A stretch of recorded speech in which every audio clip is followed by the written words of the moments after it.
Bonjour tout le monde, bienvenue dans ma cuisine. Alors aujourd'hui je vais faire un petit live pour tester un peu je vais faire des tests de caméra parce que la semaine prochaine je prévois de faire un live un petit peu plus long, un petit peu plus étendu sur YouTube directement.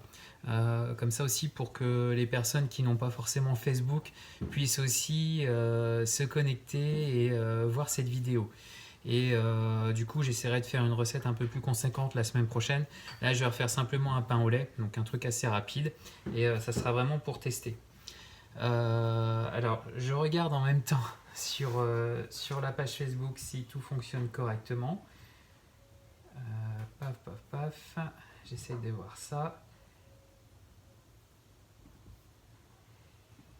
Alors, excusez-moi, hein, là, je suis en plein test total. Donc, oui, je me vois sur Facebook, donc ça fonctionne. Donc n'hésitez pas, profitez-en aussi, c'est l'occasion de poser des questions. Normalement, je peux les voir sur la page Facebook, donc j'en profiterai pour jeter un œil en même temps. Alors, je fais des tests, je fais quelques tests aussi au niveau de la caméra. Voilà. Alors ma deuxième caméra ne fonctionne plus, je ne sais pas pourquoi.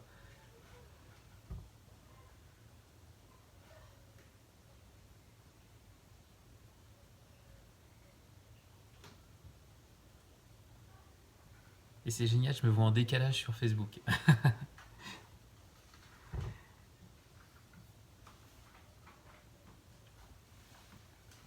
Alors, pourquoi ça ne fonctionne plus? Ouais, ça y est, c'est revenu. Donc là, vous me voyez de dos. Là, c'est la deuxième caméra qui, du coup, ça sera pour vous montrer aussi le fonctionnement du Thermomix. Donc je reviens un peu sur le principe du Thermomix, hein, pour ceux qui ne connaissent pas trop.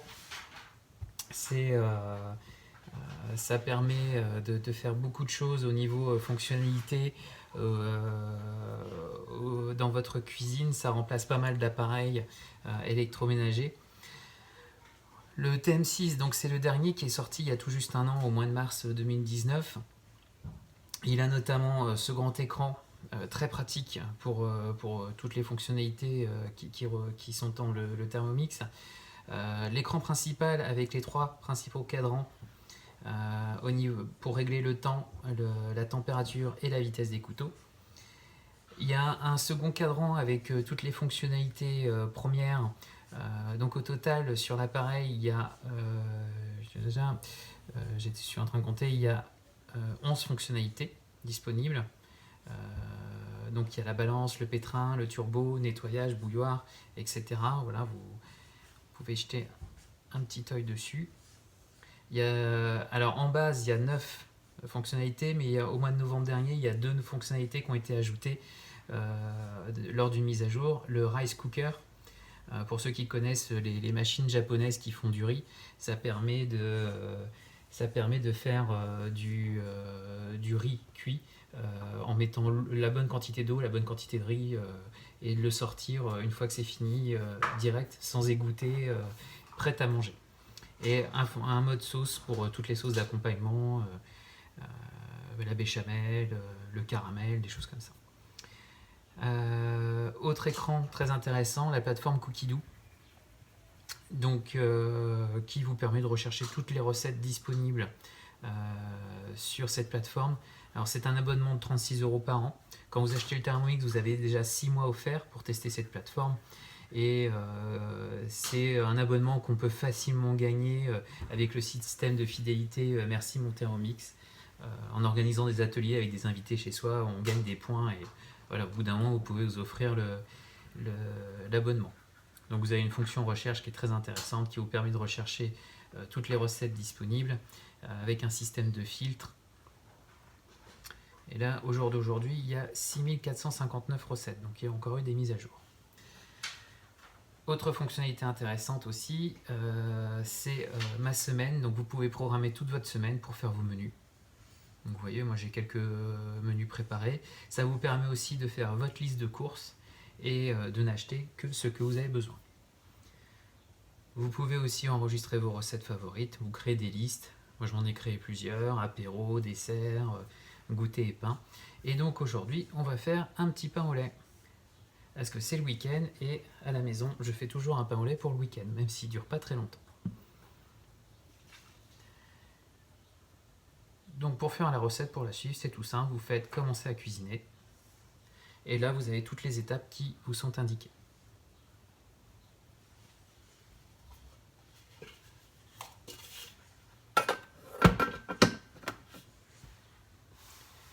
J'essaye de replacer un peu.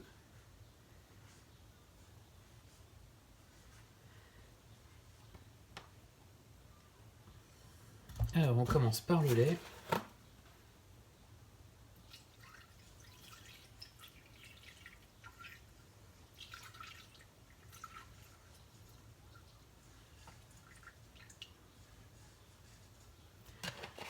Donc l'avantage, vous voyez, c'est que ça pèse directement tout ce que vous mettez dans le bol.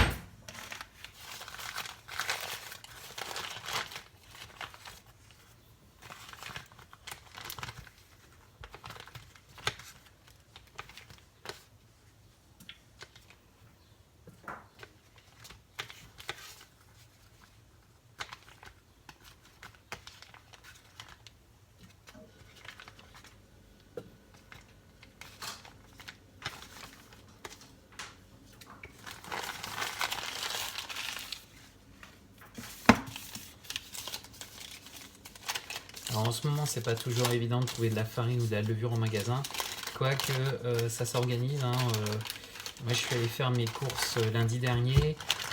Voilà, ils mettent à disposition de la levure. Alors, il y a certains magasins qui mettent à disposition la levure sur demande. Je pense que n'hésitez pas à aller voir le responsable du rayon boulangerie pour lui demander s'il a de la levure fraîche disponible. Pour éviter justement les débordements, il la donne au coup par coup aux clients.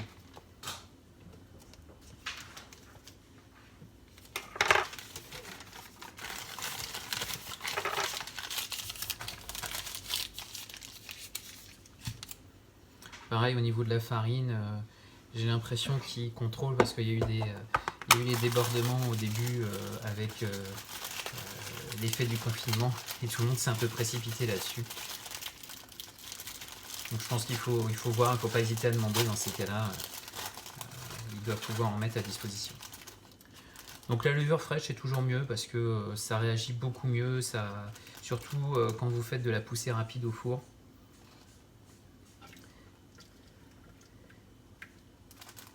Une levure sèche va être moins efficace.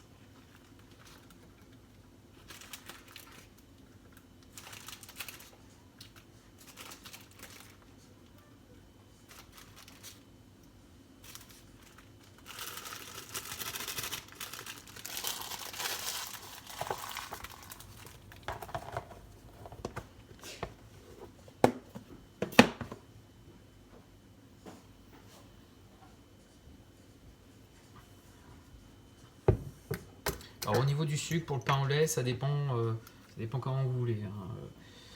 Comment vous le voulez, si vous voulez très sucré ou pas du tout, ça dépend aussi de votre régime alimentaire. Moi généralement je mets 40 grammes de sucre, que ce soit, il y a quand même l'effet brioché qui est sympathique et que ça soit quand même un petit peu goûtu pour le goûter.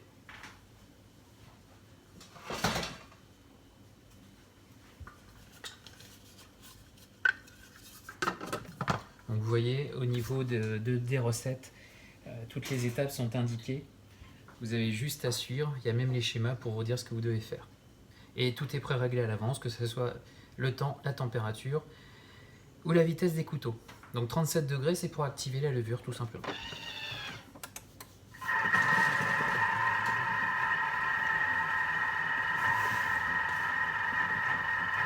Donc n'hésitez pas, hein, si vous avez des questions, vous pouvez les poser directement. C'est l'avantage du live.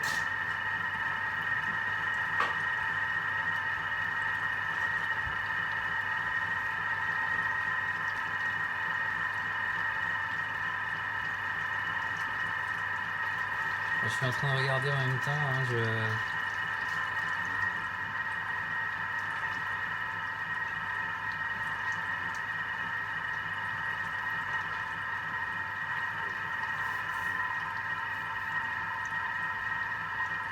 teste les outils technologiques. Plusieurs caméras pour pouvoir régler toutes les choses.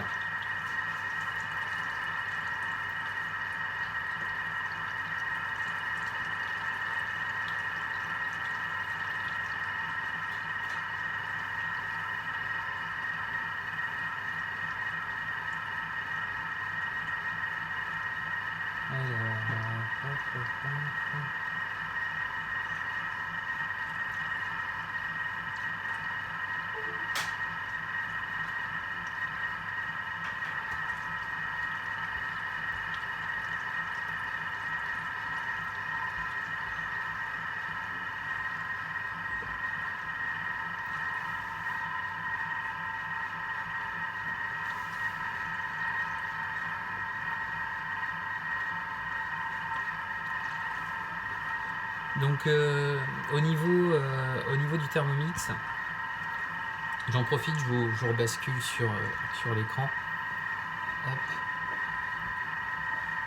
Donc la plateforme Cookidoo qui est ce que je vous expliquais, qui est assez sympa pour pouvoir faire des recherches de recettes. Surtout l'option filtre qui est très cool.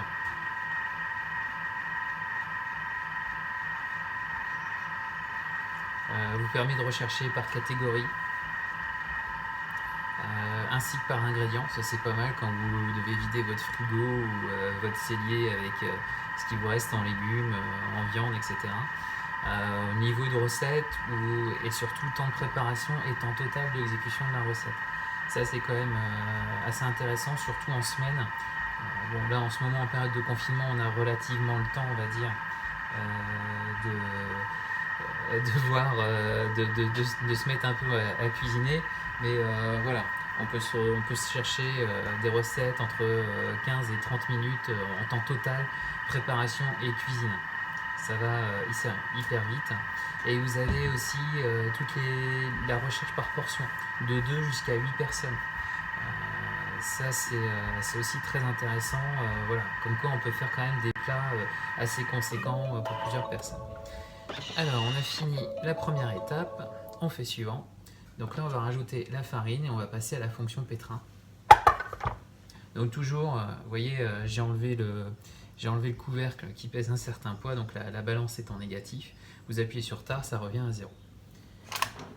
Donc 550 g de farine à pain. Alors bien sûr dans les recettes ils vous indiquent toujours farine à pain, farine à brioche ou des choses comme ça. Sachez que vous pouvez utiliser la farine de base que vous trouvez en supermarché. Ça fait tout à fait l'affaire. Le Thermomix, je le rappelle, est très très puissant au niveau de son moteur. Il peut monter jusqu'à 10 700 tours minute. Et oups, il y en a trop. Et le pétrin fonctionne comme un vrai pétrin de boulanger. C'est-à-dire vous allez avoir 5 tours dans un sens, un tour dans l'autre, pour vraiment faire un pétrissage parfait.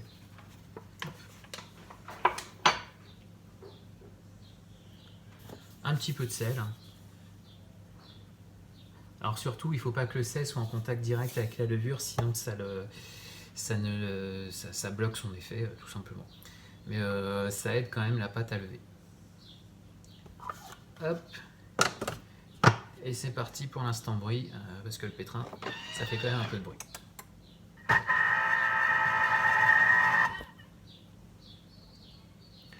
Alors contrairement aux tests qui ont pu circuler sur Internet, surtout je pense notamment un des derniers tests de Que choisir, le Thermomix, oui certes il bouge en certaines phases de mélange le pétrin, là vous voyez, il bouge un petit peu, mais il n'y a pas besoin de le tenir pour qu'il soit stable. Hein. Il va pas se sauver de votre plan de travail ou quoi que ce soit. Ça, des fois, on se demande vraiment comment les personnes font les tests, parce que c'est quand même un peu bizarre.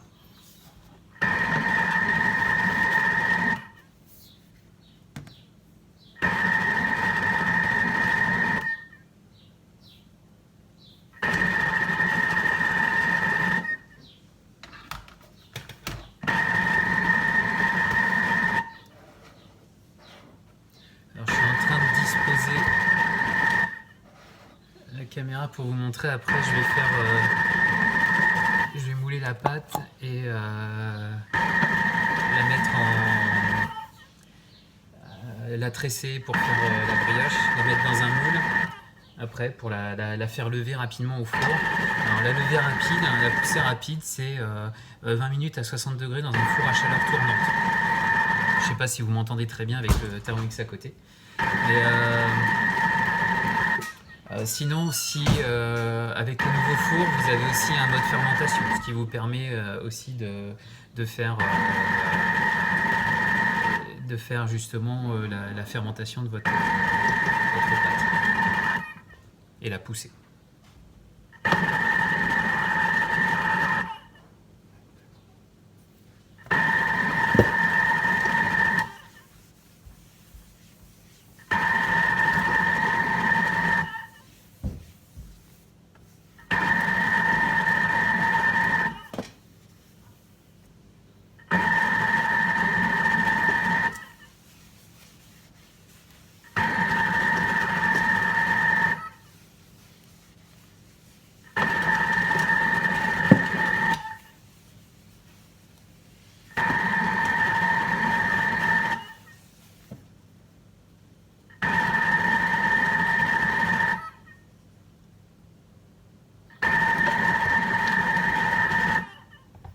Alors c'est presque fini, il ne reste plus que 15 secondes.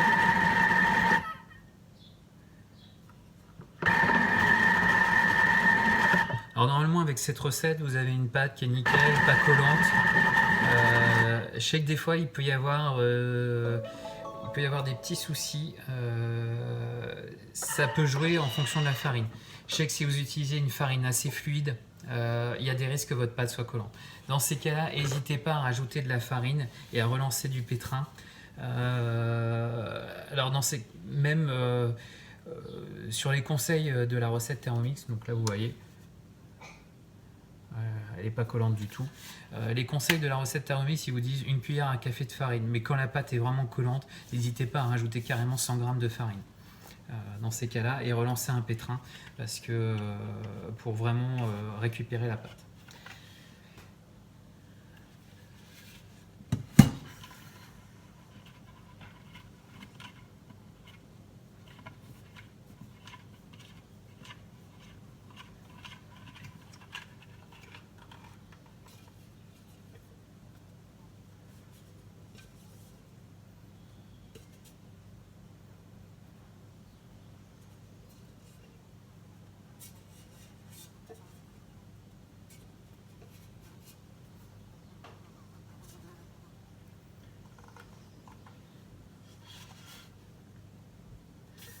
Alors vous voyez, c'est ce que je vous disais, hein, la pâte quasiment pas de perte dans le bol, quasiment pas collante, un truc nickel quoi.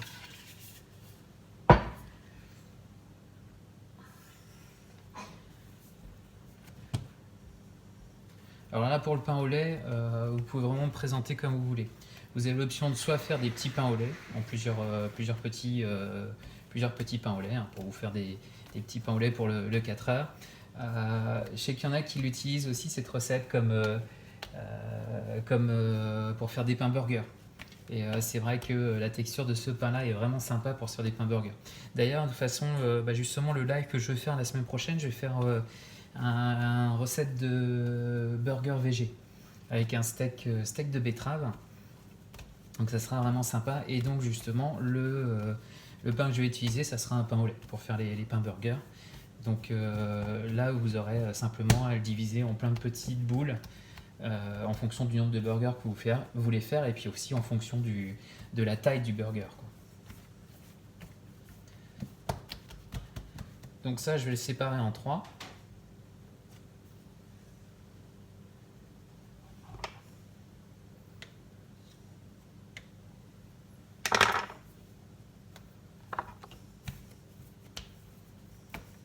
Et je vais faire des longs boudins pour pouvoir la tresser après.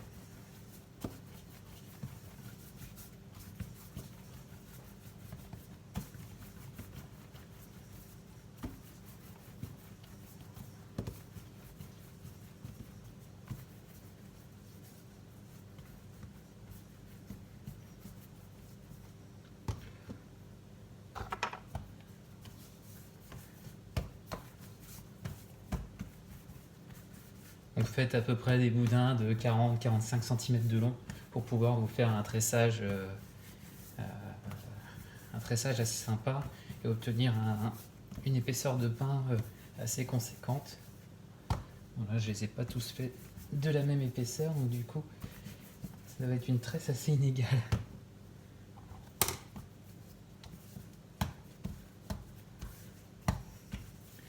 Donc je vous montre un petit truc, notamment si vous faites des boules pour faire les pains burgers,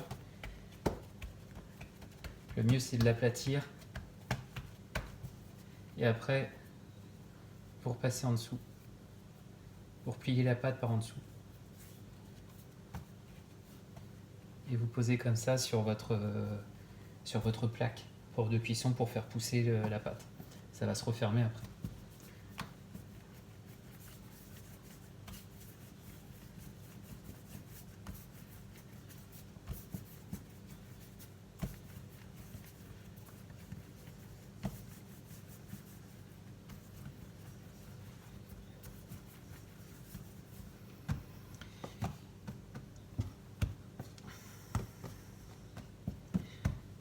Et c'est parti pour le tressage.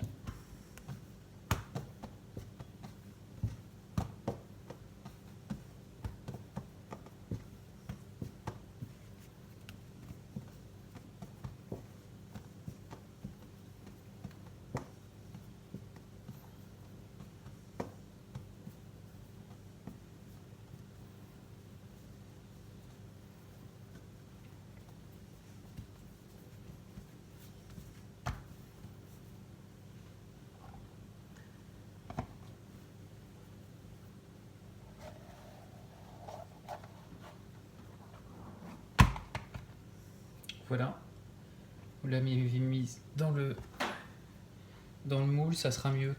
Après, ça dépend. Si vous voulez un pain vraiment très large, vous pouvez le laisser sur la plaque directement. Après, moi je préfère qu'il soit un peu moulé pour la découpe, pour faire des belles tartines, c'est plus sympa. Donc un jaune d'œuf avec un peu de sel et pour pouvoir faire la dorure sur le pain.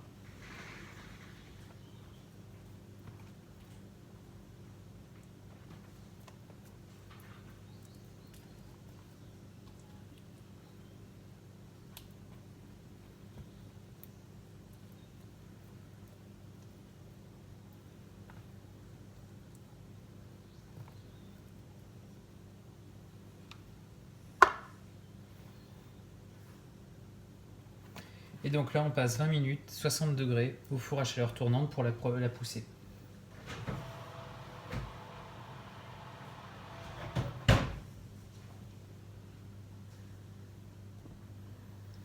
Après ces 20 minutes de poussée, on va passer à la cuisson directe. On passera à 180 degrés. 180 degrés pendant 20-25 minutes. À la fin de la cuisson, vous tapotez légèrement sur le pain pour voir si ça sonne creux. Si ça sonne creux, ça veut dire que c'est bien cuit. Si ça sonne encore un peu sourd, c'est que la pâte au milieu n'est pas encore tout à fait cuite, donc laissez encore un petit peu de temps. Voilà, c'était ce premier test de vidéo en live. Je vous donne rendez-vous la semaine prochaine, je pense. Ça sera jeudi prochain. Et là, ça sera plutôt sur YouTube directement. Vers 10h, 10h30, pour faire, je vous dis, des burgers végé. Donc là, il y aura le pain, évidemment, là, comme on vient de faire, mais ça va vite. Et il y aura la réalisation des steaks VG à base de betterave. Donc je vous donne rendez-vous jeudi prochain et en attendant je vous souhaite un bon week-end, bonnes vacances pour certains, même si avec le confinement on ne va pas tellement voir la différence. Surtout portez-vous bien, restez bien chez vous et je transmettrai quand même, je mettrai une petite photo du pain finalisé sur la page. À bientôt, salut!